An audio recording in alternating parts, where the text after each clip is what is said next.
ಸ್ಕೂಲ್ಗೆ ಹೋಗ್ತಾ ಇರೋ ನಮ್ಮ ಹುಲಿಗೆ ಸ್ಕೂಲ್ ರಜೆ ಅದಂತೇಳಿ ಮನೆ ಕಳಿಸ್ಬಿಟ್ರಿ. ಯಾಕೋ ಏನೋ ಗೊತ್ತಿಲ್ಲ, ಮೊನ್ನೆ ರೀಸೆಂಟಾಗಿ ಪನ್ನೀರ್ ಸಲಾಡ್ ಟ್ರೈ ಮಾಡಿದ್ದ. ಟೇಸ್ಟ್ ಮಾತ್ರ ಬೆಂಕಿ ಇತ್ರಿ. ಮಾಡ್ಲಕ್ ಟೈಮ್ ಬಿ ಭಾಳ ಕಡಿಮೆ ಬೇಕಾಗ್ತಿತ್ತು. ಅದಕ್ಕೆ ವೀಕ್ಲಿ ಒಂದ್ ಸರ್ತಿ ಲಂಚಿಗೆ ಇದೇ ಪ್ರಿಪೇರ್ ಮಾಡ್ಕೊಂಡು ಹೋದ್ರ ಆಯ್ತು ಅಂತೇಳಿ ಇವಾಗ ಡಿಸೈಡ್ ಮಾಡ್ಬಿಟ್ಟಿನ್ರಿ. ಪ್ರೋಟೀನ್ ಬಿ ಇರ್ತದ, ಫೈಬರ್ ಬಿ ಇರ್ತದ. ನಾ ಆಫೀಸಿಗೆ ಹೋಗೋ ಟೈಮಲ್ಲೇ ನಮ್ಮ ಹುಲಿ ಸ್ಕೂಲಿಗೆ ಹೋಗ್ಲತ್ತೀನ್ರಿ. ಇವತ್ತು ಸ್ಕೂಲ್ ಚುಟ್ಟಿ ಅದ ಅಂತೇಳಿ ಅವ್ನಿಗೆ ಹಂಗೋ ಹಿಂಗೋ ಕನ್ವಿನ್ಸ್ ಮಾಡಿ ಮನಿ ಕಳಿಸ್ಬಿಟ್ಟಿನ್ರಿ.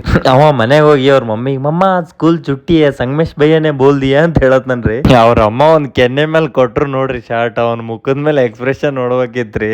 ಎಷ್ಟು ಚಲೋ ಇರ್ತಾವಲ್ಲ ರೀ ಆ ಸ್ಕೂಲ್ ಡೇಸ್ ಇನ್ ಬಾಲ್ಯದ ದಿನಗಳು. ಮುಂದೆ ಏನ್ ಮಾಡ್ಬೇಕು ಅನ್ನೋದ್ರ ಬಗ್ಗೆ ಐಡಿಯಾ ಇರಲ್ಲ. ಇವಾಗ ಏನ್ ಮಾಡ್ಲತ್ತೀವಿ ಅನ್ನೋದ್ರ ಬಗ್ಗೆ ಗೊತ್ತಿರಲ್ಲ. ಒಟ್ನಾಗ ಜೀವನ ಅಂದ್ರೇನೆ ಗೊತ್ತಿರಲ್ಲ. ಅಂದ್ರೂ ಜೀವನದ ಮಜಾ ಫುಲ್ ಎಂಜಾಯ್ ಮಾಡ್ಲತ್ತಿರ್ತೀವಿ. ಸ್ಕೂಲ್ ಡೇಸು ಕಾಲೇಜ್ ಡೇಸ್ ಎಲ್ಲ ಮುಗಿಸ್ಕೊಂಡಿ ಮೇಲೆ ಒಂದ್ ಒಳ್ಳೆ ಜೀವನ ಕಟ್ಕೋಬೇಕಂತೇಳಿ ಹುಟ್ಟೂರು ತಂದೆ ತಾಯಿಗೆಲ್ಲ ಬಿಟ್ಟು ಕೆಲಸ ಮಾಡ್ಲಕ್ ಬರ್ತಿರ್ತೀವಿ. ಆ ಕೆಲಸ ಮಾಡೋ ಮತ್ತಿಗೆ ಗೊತ್ತಾಗ್ತದ ನಾವ್ ಇಲ್ಲಿವರೆಗೂ ಹುಡ್ಕೊಂಡ್ ಬಂದಿರೋ ಒಳ್ಳೆ ಜೀವನ ಎಲ್ಲದಪ್ಪ ಅಂತಂದ್ರ ನಾವು ಬೆಳೆದು ಬಂದಿರೋ ಹಳ್ಳಿ ಒಳಗೆ ಇರ್ತದ. ನಮ್ ತಂದೆ ತಾಯಿ ಜೊತೆ ಏನ್ ಟೈಮ್ ಸ್ಪೆಂಡ್ ಮಾಡ್ತೀವಲ್ರಿ ಆ ಟೈಮ್ ಒಳಗೆ ಇರ್ತದ. ಇಷ್ಟೆಲ್ಲ ಅರ್ಥ ಮಾಡ್ಕೊಂಡು ದುಡ್ದು ಹಳ್ಳಿ ಒಳಗೆ ಹೋಗಿ ಸೆಟ್ಲ್ ಆಗಿಬೇಕಮ್ಮಷ್ಟರಲ್ಲೇ ಜೀವನನೇ ಮುಗಿದೋಗಿರ್ತದ. ನಮಸ್ಕಾರ ರೀ ಎಲ್ಲ ದೊಡ್ಡ ಮಂದಿಗೆ.